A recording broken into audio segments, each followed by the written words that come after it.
இன்னைக்கு நாங்கள் பார்க்க போகிறது பர்முடா முக்கோணம். இந்த பர்முடா முக்கோணம் உலகத்தில் அதிகம் பேசப்படுற மர்ம பகுதிகளில் ஒன்று. இது அட்லாண்டிக் பெருங்கடலில் அமைந்திருக்க ஒரு கற்பனையான முக்கோண பகுதி. இதனோட 3 முனைகளாக அமெரிக்காவோட மயாமி நகரம், பர்முடா தீவு மற்றும் பியோட்ரோரிக்காவோட சான் ஜுவான் நகரம் குறிப்பிடப்படுது. இந்த பகுதியில் கப்பல்கள் மற்றும் விமானங்கள் காரணமின்றி காணாமல் போனதாக கூறப்படும் பல நிகழ்வுகள் வியப்புல ஆழ்த்தியும் இருக்கு. உதாரணமாக 1945 நிகழ்ந்த ஃப்ளைட் 19 சம்பவம் ரொம்பவே பிரபலமானது. அமெரிக்க கடற்படையை சேர்ந்த 5 பயிற்சி விமானங்கள் இந்த பகுதியில் பறந்து கொண்டிருந்தப்போ திசை காட்டி செயலிழந்ததா விமானிகள் தகவல்கள் தெரிவிச்சாங்க.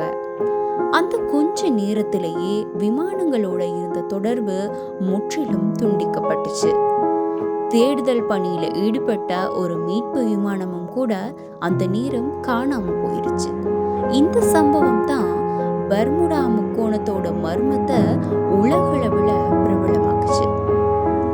இன்னொரு உதாரணம் என்னன்னா 1918 USS சைக்ளோப்ஸ் எனப்படும் அமெரிக்க கடற்படை கப்பல் 300க்கும் மேற்பட்ட மாலுமிகளோட சென்ற இந்த கப்பல் எந்த அவசர தகவலும் அனுப்பாம திடீர்னு மாயமா போயிருச்சு.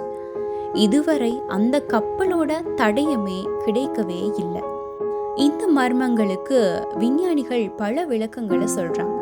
அதாவது புதிய ஆய்வுகள் படி பர்முடா முக்கோண பகுதியில் திடீரென உருவாகிற ராக் வேவ்ஸ் எனப்பட்ட ஒரு மிகப்பெரிய அலைகள் கப்பல்களை ஒரே நொடியில மூழ்கடிக்கக்கூடிய சக்தி இருக்கான் அந்த அலைகளுக்கு. முன்ன காலத்துல இது கற்பனை அப்படின்னு நினைச்சாலும் இப்ப செயற்கைக்கோள் படங்கள் இதை உறுதி செய்யுது. புதிய தகவல் என்னன்னா இந்த பகுதியில மெதேன் ஹைட்ரேட் எனப்படுற எரிவாயு கடலின் அடியில அதிகமா இருப்பதா விஞ்ஞானிகள் சொல்றாங்க. இந்த வாயு திடீர்னு வெளியேறும் போது கடலோட அடர்த்தி குறைந்து கப்பல்கள் உடனடியா மூழ்கக்கூடுமா. இந்த கப்பல்கள் எந்த தடயமும் இல்லாம மறைந்ததற்கான ஒரு சாத்தியமான காரணமா கருதப்படுது. மேலும் என்னன்னா பர்முடா முக்கோணத்துல சில இடங்கள்ல ட்ரூ நோர்த் மற்றும் மேக்னெட்டிக் நோர்த் ஒன்றாக சந்திக்கும் அபூர்வமான நிலை காணப்படுதாம். இதனால பழைய கால திசை காட்டிகள் தவறா செயல்பட்டு கப்பலோட்டிகள் திசை தவறி இருக்கலாம் அப்படின்னு சொல்றாங்க. இதுல மனித பிழைகளும் இருக்கு அப்படின்னு சொல்றாங்க. அதே நேரத்துல சிலர் இத விஞ்ஞானத்திற்கு அப்பாற்பட்ட சக்தி அப்படின்னு சொல்றாங்க. வேற்று கிரகவாசிகள், காலவெளி துளைகள், அட்லாண்டிக் என்ற மறைந்த நாகரிகம் என்ற பல கருத்துக்கள் பர்முடா முக்கோணத்தை மேலும் மர்மமா மாற்றுது.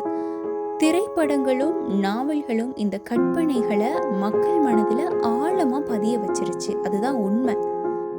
இந்த காலத்துல GPS, ரேடார், வானிலை முன்னறிவிப்பு இந்த மாதிரி தொழில்நுட்பங்கள் காரணமா பர்முடா முக்கோணத்துல பயணம் செய்யறதுங்கிறது ரொம்பவே பாதுகாப்பானதாக மாறி இருக்கு. தினமும் நூற்றுக்கணக்கான விமானங்களும் கப்பல்களும் இந்த பிரச்சனையும் எந்த ஒரு பிரச்சனையும் இல்லாம இந்த பகுதியை கடந்து செல்லுது. முடிவா பர்முடா முக்கோணம் அப்படின்றது உண்மையான விபத்துகள், இயற்கை நிகழ்வுகள், மனித பிழைகள் மற்றும் கற்பனைகள் இணைந்து உருவாக்கிய ஒரு மர்ம கதை தான். அறிவியல் பல விளக்கங்களை சொன்னாலும் மனிதர்களோட ஆர்வத்தை தூண்ட அதன் மர்மத்தன்மை இன்னுமே குறையல அப்படின்னு தான் சொல்லணும்.